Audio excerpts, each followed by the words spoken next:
Hi, and welcome to the podcast. I'm your host, Howard Drukarsh. I've been a realtor for over 30 years in Canada's largest market, and in the latter part of my career, I was co-founder of Canada's largest independent real estate brokerage, Right at Home Realty, with a roster of over 5,500 agents and growing. In 2020, I retired to start this podcast, and it's been a fabulous opportunity to meet with people and interview people in real estate and related fields, and to talk about our industry and their career. Today, our guest, and we're thrilled to have our guest today, is Sam Mizrahi. Sam is the founder and president of Mizrahi Developments. Sam, welcome to the podcast. Thanks, Howard. You know, Sam, there's so much about you that people could be interested in. So why don't we take a few minutes to let you talk about your background, Mizrahi Developments. I know you do so many different projects, and then we'll get into some questions about real estate. So, Sam, on to you. Sure. So I started working when I was 16 years old, and started in consumer electronics before I was in real estate, selling batteries and cassette tapes such as VHS tapes, Betamax tapes, and started it out of high school, and then built that business up. And from there, basically in the late 80s, I started real estate with one property, rezoning it and getting entitlements for it up in Richmond Hill. At Brookside and just off of Yonge Street. And then from there, of course, started another property and doing more rezoning works in Richmond Hill. And in 89, 90, we hit, one of the real estate recessions that we had in Canada at the time in Toronto. And so I was looking at other businesses to start up. I started a company called Dove Cleaners, which is a dry cleaning retail chain, and started that in the early 90s and built that up to 98 stores and took it public and private and had it both in Los Angeles, California, and here in Toronto. And parallel to that, I was still doing real estate on the side. And then in 2007, I basically sold the company and divested of Dove and went fully into real estate and built and started Mizrahi Developments to basically have a niche market in, at that time in 2007, 2008, real estate market in Toronto, to do not only developments, but construction, and to have a vertically integrated company basically from A to Z in terms of, acquiring, sites, rezoning them, building them, marketing them, selling them, and then, looking after them post-development as well. And, we started with, one house, single family home. And then from there built a number of other single family homes. And from there went into townhouses, such as the project we did at Lytton Park, just off of Avenue Road. And then in 2010 started with our mid-rise, buildings in Yorkville on Hazelton Avenue, being 133 Hazelton, 181 Davenport, and 128 Hazelton. And of course the one, at Yonge and Bloor. And we also started, acquiring sites and doing developments in Ottawa. Which was a very important marketplace for us as well. Well, Sam, in addition to that, and I'm going to get back into real estate in a moment, I know you've also been a very active philanthropist. Do you want to talk about that part of your life? Because I think that's also really interesting. Yeah. My view has always been, that there's sort of two sides to the coin. There's the entrepreneur side, and there's the philanthropy side. And I think, as a, citizen of the world, or citizen, any person, I think, has two moral responsibilities. One is, to look at how we can make the world a better place. And for me personally, from an entrepreneur standpoint, I was looking at how do we go out and, do better and create fortunes and help the community and economy. And from that standpoint, on a philanthropy side, we're looking at how can we change fortunes and how can we make an impact into the lives of others. So I think there's a symbiotic relationship between business and philanthropy, that business gives you the tools to make changes and help and give back to the communities and to the world that we're all part of. And it's been one of the DNA fabrics for me to look at how we can help anyone or everyone that we come into contact with and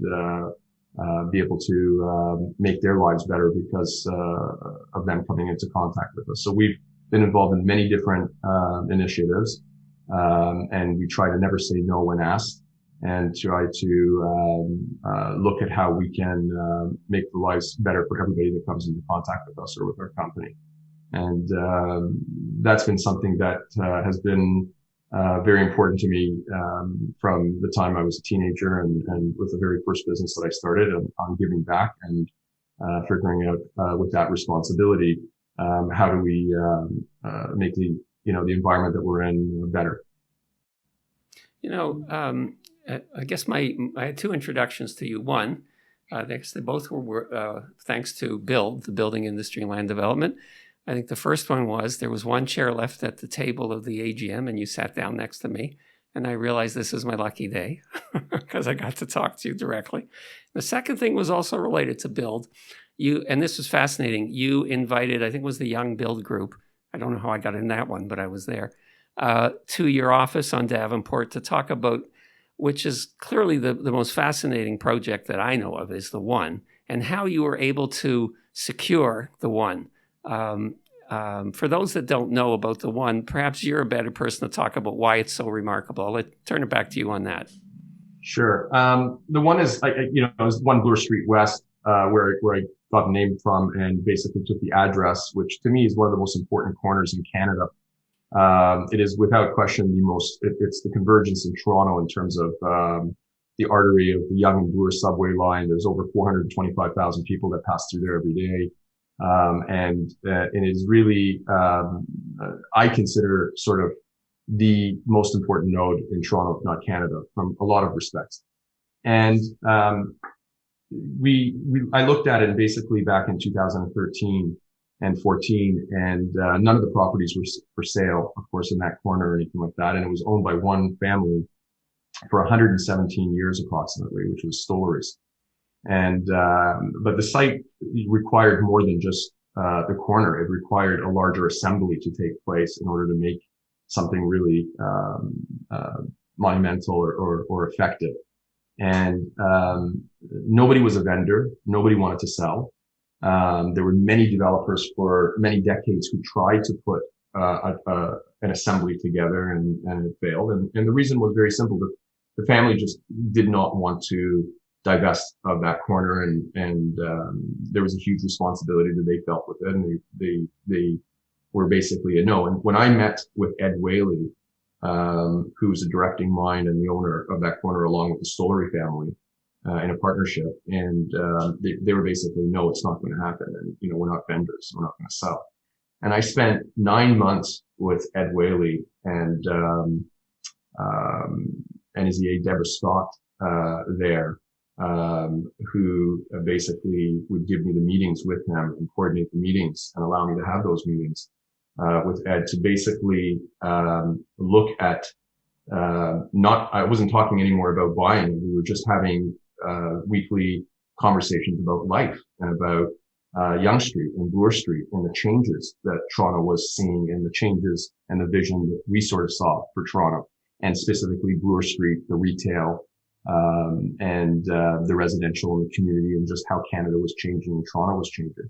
And the conversations became more not about a buy or purchase or sale. It became conversations about life and philosophy and vision and values. And that took a span of 9 months. And I was actually enjoying them because I had the privilege to sit with somebody who was quite senior to me, in age-wise and wisdom-wise, and had experienced life many more decades than I had, and seen a lot, and be able to learn from him a lot, and what his vision was, and what the experiences, the way he saw life.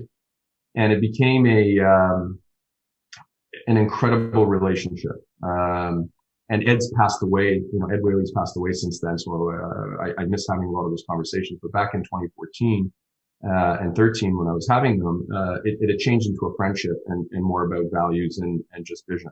And then one morning I got a call from him, and he said, come over, let's have coffee again in the morning. And I came up and he said, I'm ready. I want to transfer this ownership to you and transfer the property to you and have you develop the vision of the way you see and what we've been talking about for the last 9 months.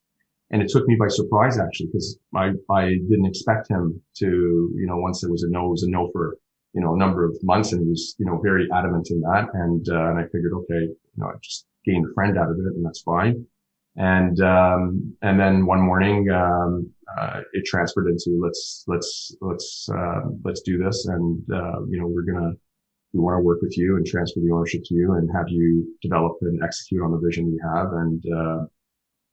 And to me, that was it was greatest responsibility. One, because the family, Stollery's, had made that decision with Ed, collaboratively. And it took them, just short of a year to make that decision. There were many other developers at the table as I said, for decades. And it was a huge responsibility for us to execute on the vision and the promises during the conversations and the meetings that I had with them over 9 months. And we did that. And before he passed, he was very proud of what we had executed and the vision that we brought and the approvals that we got. And it was an incredible honor to have done that. And it was an incredible, monumental acquisition for not only Toronto, but for Canada. It was the most expensive acquisition at the time on a dollars per square foot basis. And it was over $227 million for that corner and the adjacent site. But the complication part wasn't only the corner. It was now you have to go and convince 14 other families who were also not vendors to actually sell and have it close simultaneously. And so you have, okay, now you've got the corner, which is a key piece. Now we have to go out and get 14 other non-vendors to become vendors, and then agree and convince them that we need to have a simultaneous closing to make sure that we have all the parcels intact. And that was another Herculean task to do, and another rapport building task to do. And we did that actually together with Stollery's and with Ed Whaley, and went to them and basically put together the consensus. And we said, this is much bigger than ourselves. We're doing this in order to put together something that's going to be monumental and iconic for the city. And, the last time, architecturally on the world stage that Canada had really done anything in Toronto was the CN Tower in the late 70s. And nothing had really been developed or built that became a secondary focal point in the skyline on the same level of that. And we were trying to express that vision to everyone else and saying, look, this is really the last canvas that we can do something like this on, and to do something important. And this intersection is really the only intersection that I see that could support it financially, economically, and from a lifestyle standpoint, and how important the artery is of the Yonge Street subway line and the Bloor intersection and the high street retail on Bloor in order to do something really amazing. And again, that took a lot of time, and we built a rapport, and they entrusted that, and then we got 14 other families to vend in and sell their properties when they really weren't vendors. And it was really in order to do something, which is what we're doing now, to build an iconic, once in a lifetime opportunity to do something great for the city and for the country and for Canada. It's interesting because the podcast audience is mixed. It's residential and commercial people. So for residential people, getting one vendor is a challenge. Getting 14 no one can visualize that. For commercial people, they understand the challenges. So one of the things, and that's why I enjoy this podcast so much, is all of the successful people that we interview have the same basic personality, which is persistence. They have a vision. And they don't let obstacles get in their way. And I think your genuine motivation, which was pure, obviously, to build something special, and for the family to feel that would be a legacy, I'm sure was a big part of it. You know your field, and you know the variety of personalities in your field. So I think that's a real compliment to you. And isn't the one the tallest building in Canada, or will it be? It is. Okay. It's the first super tall building in Canada, which is any building that's north of 300 meters or 1,000 feet is considered super tall. Yeah. The building will be, once it's completed, far north of that. We originally went in for 85 stories. We're now applied for 94 stories and just over 1,100 feet. Wow. It'll be the tallest building in Canada. But we didn't set out to go build the tallest building in Canada. It's actually interesting. It it formed into that through the architecture and through the design and through the actual functionality of the building. It wasn't that we were set out to go build the tallest building in Canada when we first set this out. We were out to build and reformat the retail format on Bloor Street that you see now. We were actually the catalyst of the transformation that you're seeing on Bloor Street right now, because Bloor Street was very fragmented, and the high street retail that we had did not compete on any level with the high street of Michigan Avenue in Chicago, or Fifth Avenue in New York, or you look at Tokyo District in Ginza, or you look at London or any other international city. Toronto is an international city, but our high street wasn't reflective of that from a retail commercial standpoint, to build super flagship stores and to have the type of scale of retail that you see on Fifth Avenue or Michigan Avenue or anywhere else in any other international city on their high street. So we came out to build something that was going to reformat and reshape and bring the retail on Bloor to sit on the same pedestal as other international cities, and to have architecture work. And that was with very large scale ceiling heights and very large uncontaminated retail spaces, where it wasn't fragmented, it wasn't low ceiling heights. You had this arrival into the pedestrian realm and the pedestrian experience on Bloor Street. And you could showcase and give the pedestrian or the consumer an arrival into the retail. And so the 39-foot ground floor retail height for our flagship retail tenant really, set the mark. And, once you have a ground floor that's 39 feet high, and we also went into multi-floor retail, which is, again, one of the first in Toronto and Canada. And again, we've seen this on Fifth Avenue. We've seen this in Hong Kong and Tokyo and London and many other international cities, was to build a retail that was multi-floored and multi-level. And each one of those floors were 18 feet. So before you knew it, the height of the tower was growing, only because just the retail podium was just at 61 meters on its own, on the commercial retail, before you even got into the residential tower. So things started to add up in height. And then, of course, you end up with, over 1,100 feet and where we are now with what we're looking to do currently. But it was really about to move boundaries and to have excellence in every square foot of the building, and to do something for Toronto and for Canada that had never been done before, and to hope that it would inspire others to start to architecturally envision new buildings and encompass a lot of the architectural principles that we were doing with Foster. And so that was really what I'd say the catalyst in terms of how we got to the height and so forth.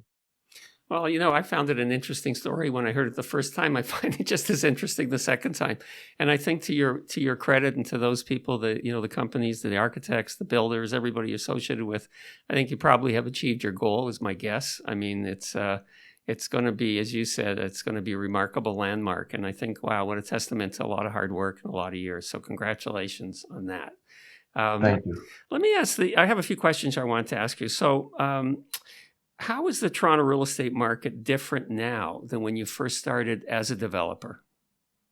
It significantly has changed. When I look back over the 25 years, but if I even look back from 2007 till now, Toronto has become much more sophisticated in the fabric of real estate development, the real estate consumer, and everything in between, including even the city and the way planning is done, zoning is done, permitting is done, approvals are provided. So it has, I think if I was to use a single word to articulate what has changed, I would say it's become far more sophisticated. And that word I use, or the terminology I use across the entire spectrum of the end user, from the homeowner that's purchasing. I think the homeowners are much more sophisticated than they were before. I believe the retailers and the tenants are far more sophisticated than they were before. I believe the city has become far more sophisticated than it was before.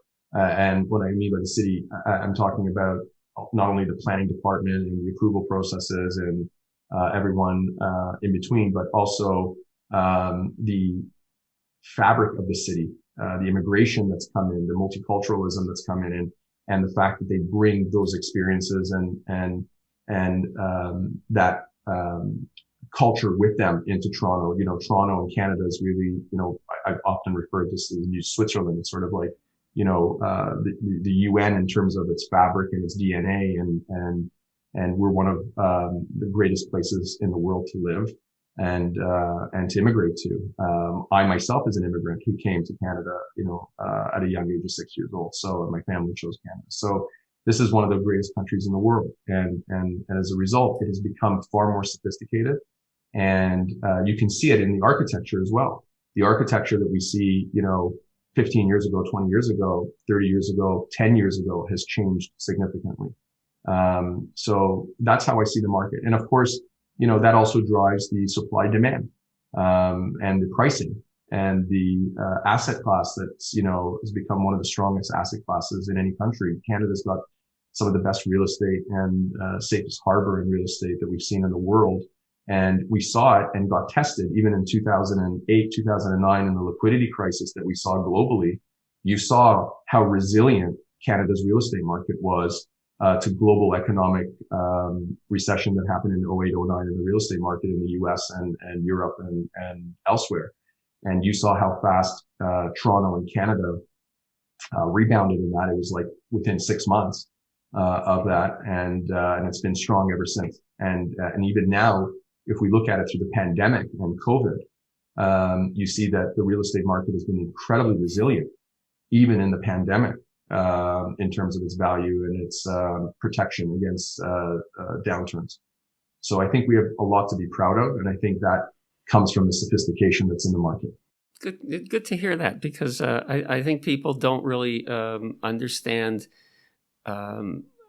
how wonderful it is to be here, even with all the problems. When you compare it to other parts of the world, it really is a remarkable place to live. I agree with you. I think it's the best place. I mean, if I had a magic wand and you had to do it all over again, this is the best place to live for so many reasons. I agree. We have, the best banking system in the world, one of the best banking systems in the world. We have the safest, one of the best education systems in the world. We have one of the best healthcare systems in the world. We have the safest place where we can walk out and feel safe and not worry about so many things that so many people have to worry about around the world.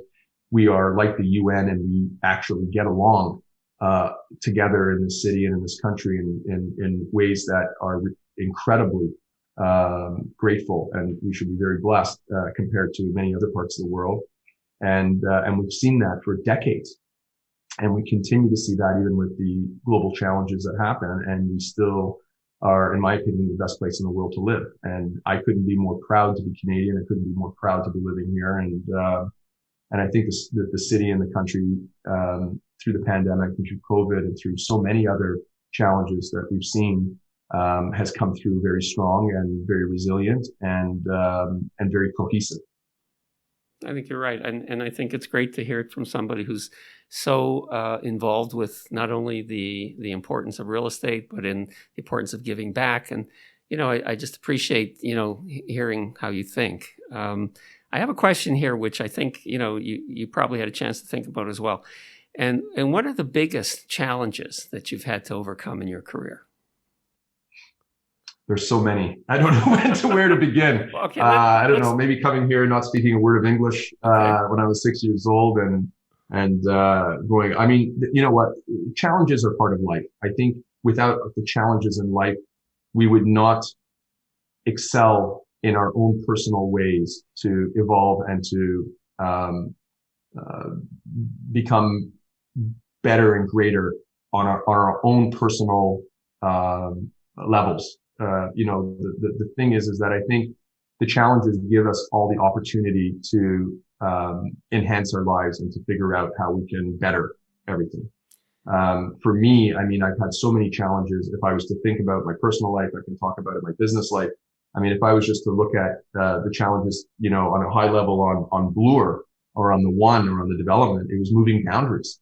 And I think that even applies to our own personal life, as to how do we move our own boundaries in terms of in a positive way that's going to enhance and better the environment around us. And on Bloor, it was an incredibly sophisticated and complex project, not only from the structural engineering of the project to do it, but the financial engineering of the project. You know, a $1.5 billion project on a single tower had never been done in Canada before and had never been financed. And so I had to figure out ways to financially engineer this and move the boundaries of financial engineering in Canada and internationally to build and construct the building, which we did.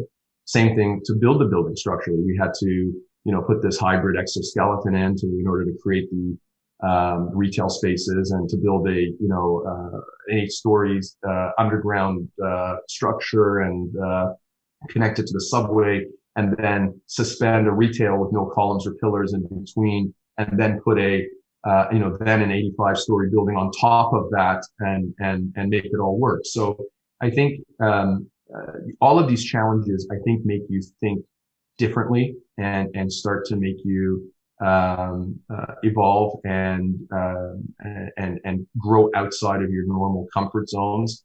And it's an enhancement to everyone around you when it happens, because you start to collaborate. You can't do it alone. So one of the most incredible things about challenges are it puts you in a position where you have to have a collaborative community in order to get you through it.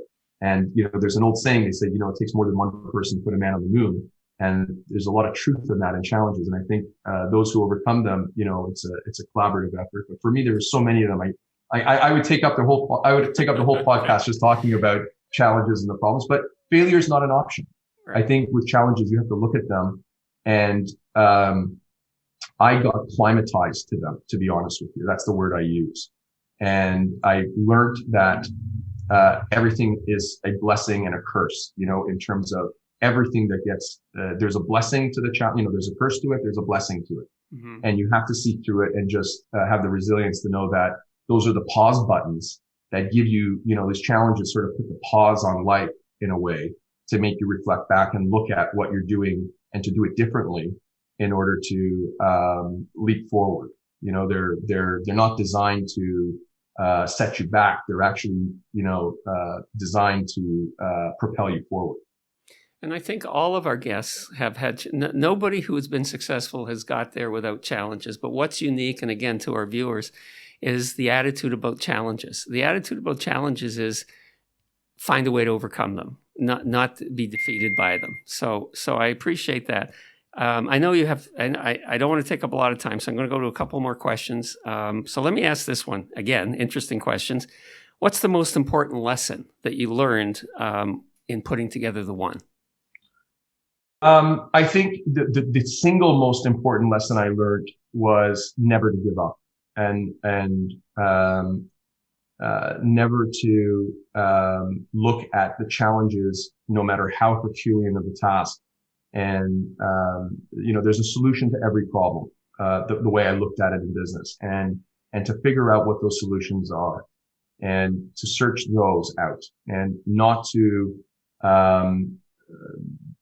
put yourself into a space that becomes sort of a rabbit hole, because there were so many challenges where, you know, there's always going to be naysayers. There's always going to be people that are going to say this can't be done or can't, you know, and there's always problems that are going to come up. This is the fabric of life. It's part of humanity that, you know, it's just designed that way. And I think the single most thing I learned with the One was, it really taught me to pursue your vision, your passion. Don't give up on it. And the challenges that get thrown at you are actually designed to enhance you. And actually, they're designed at the time when you're going through them. It is like you think, you know, the world's coming to an end, and when you're in that space and in that headspace, it is extremely difficult to see the light and to say that, hey, this is going to get better, because they're at times very scary in terms of what's happening. But what I think I learned from it was that you overcome them. And 99% of the things you actually worry about don't actually happen. And so if you go with it and realize that, whatever the problems are and whatever the challenges are, they're there to help you rethink and take a pause and try to figure out a different way or to recalculate your approach and to figure out how to do it. It's giving you an opportunity to actually correct mistakes. That's how I looked at those challenges. But I think in life you're always going to get them, and I don't know, and I think people, it's artificial to say that they're easy or that none of them are easy for anybody. It doesn't matter who you are, where you are in life, what stages you're on. You're always going to have challenges that are Herculean, and they're scaled proportionally that way. And I think it's just the rite of passage in a way. And I think it's a great attitude. Obviously, you've been successful with that attitude. And anybody who's watching or listening, remember what Sam said, because we all have those challenges. I know you're busy, so here's my last question, Sam. What are your insights into the future of Toronto real estate? I think it's incredible. I think we are still at the tip of the iceberg for Toronto's real estate. I think we still have a long way to go. We are one of the most incredible real estate opportunity cities in the world globally. I think we're still incredibly undervalued in terms of, I know everyone looks and says, oh my God, I can't believe the real estate values today. And, but I think on a global scale and as an international city, we're still incredibly undervalued with incredible still room for growth. And I am extremely optimistic on the future of Toronto's real estate and Canada's real estate in general. If you look at the immigration that's continuing to come into Canada, that's what really drives it. That's the barometer that I use. And as long as you still see that immigration coming, which we do, which is still in the high six figures in terms of immigration in Canada, one of the greatest places in the world to live, you're going to continue to see Toronto's future in real estate grow, the asset class grow. And I do not see in the next 5 years or in the short term any type of downside on that as well. I continue to see the growth that we've been seeing. And it's pretty stable and very resilient to it. It's great to hear, and I think people will believe you. So that's also important. Well, the proof of it, is just look at how we've done through 0809. History is the best indication of the future. Mm-hmm. So if you look at globally how we performed in 0809, and you look at globally how we performed through the pandemic and through COVID, that's your proof mm-hmm. of the future, right? You look at the rearview mirror and you look at how we've done, and I think that validates what I'm saying. And the optimism, is not based on anything other than history mm-hmm. and the fundamentals of that history. And as I said, the fabric of Canada's community. I think being a student of history is such an important thing to see the future. And I think you just, you kind of just, restated what I believe as well. And Sam, I want to appreciate your time. You've just told me how much you have going on, and I almost feel guilty. I took an extra few minutes, but you're a delightful guest. Let's thank you so much. I want to wish you personally, and I want to wish Mizrahi Developments all the best in the future, and perhaps we can have you back again another time. Thank you, Howard. And I wish you and all listeners and viewers continued good health and good fortune in everyone's endeavors. Thank you so much, Sam. All the best. All the best. Thank you.